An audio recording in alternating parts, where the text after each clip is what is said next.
Here's a funny, cozy 3-4-minute bedtime story starring a fish and a sea eel.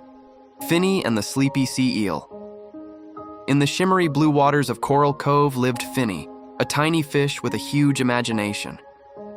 Finny loved two things more than anything else in the ocean: snacking on sea bubbles and telling jokes, especially to his best friend Slink, the sea eel.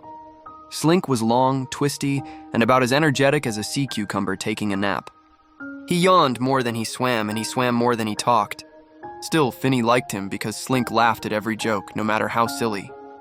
One night, as the moonlight rippled across the water, Finny swam through the seaweed maze to Slink's favorite snoozing rock. "Slink, you awake?" Finny whispered loudly, because whispering softly was not one of his talents. A long, slow blink came from the rock. "Barely," Slink mumbled. "Perfect." "I need your help," Finny said, bouncing in the water. "I'm training for the Great Coral Comedy Night, and I need to practice." Slink attempted a nod, but ended up doing a slow-motion wobble. "Fine, but make it quick." "My eyelids feel heavier than a whale's lunchbox." Finny cleared his throat dramatically. "Why did the starfish blush?" he asked, pausing for effect. Slink squinted. "Why?" "Because it saw the ocean's bottom." Slink snorted so hard he did a tiny somersault. "Finny, that was terrible," he said between giggles. Finny beamed. "Thank you." Then Finny tried his next joke. "And his next, and his next." Slink laughed so much he accidentally tied himself in a knot, which took an entire minute to slowly unwrap. Finally, after a long stretch of giggles, Slink sighed happily. "Finny, your jokes are, well, they're something. But maybe it's bedtime now?" Finny floated upside down, thinking hard.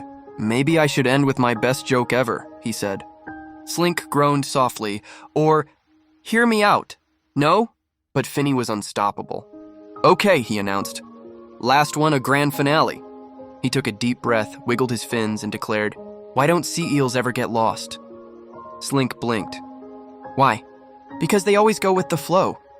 There was a moment of silence. Then Slink burst into such sleepy laughter that he drifted backward and bonked gently into his snoozing rock. His eyes closed mid-chuckle. "Finny," he murmured. "That was actually pretty good."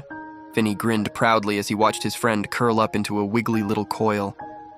"Good night, Slink," Slink murmured. "Night, little jokefish."